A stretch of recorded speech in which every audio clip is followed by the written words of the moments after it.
అందరికీ ముక్కోటి ఏకాదశి శుభాకాంక్షలు. వెంకటేశ్వర స్వామి కొలువై ఉన్న సప్తగిరుల్లో వైకుంఠం అనే కొండ ఉంది. దానికి చరిత్ర కూడా ఉంది.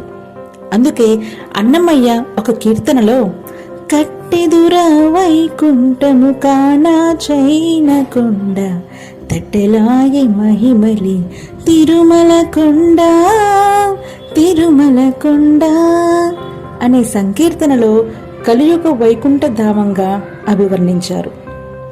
వైకుంఠ ఏకాదశిని ముక్కోటి ఏకాదశి అని కూడా అంటారు. సౌరమానం ప్రకారం మార్గశిర పుష్యమాసంలో వచ్చే శుక్ల ఏకాదశిని వైకుంఠ ఏకాదశిగా పాటిస్తూ ఉంటాం. వైకుంఠం శ్రీ మహావిష్ణువు కొలువయుండే స్థానం.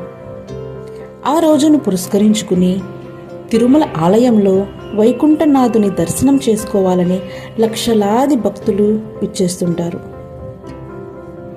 పునరావృతి లేనిది శాశ్వతమైనది అయిన విష్ణుధామమే వైకుంఠం.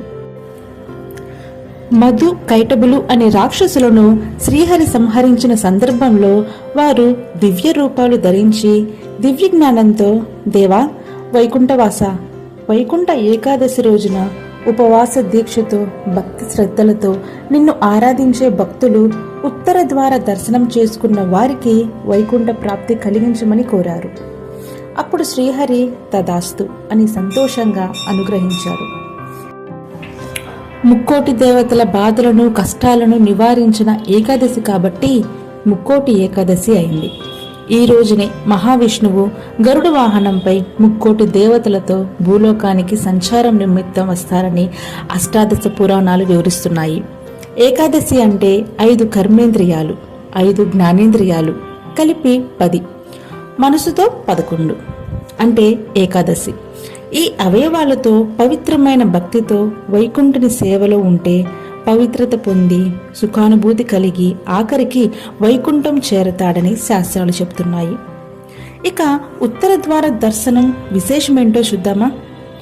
మురా అనే రాక్షసుడు పెట్టే చిత్రహింసలు పడలేక బ్రహ్మ దేవతలు అందరూ వైకుంఠంలోని ఉత్తర ద్వారం గుండా లోనికి ప్రవేశించి శ్రీ మహావిష్ణువు అనుగ్రహానికి గురయ్యారు.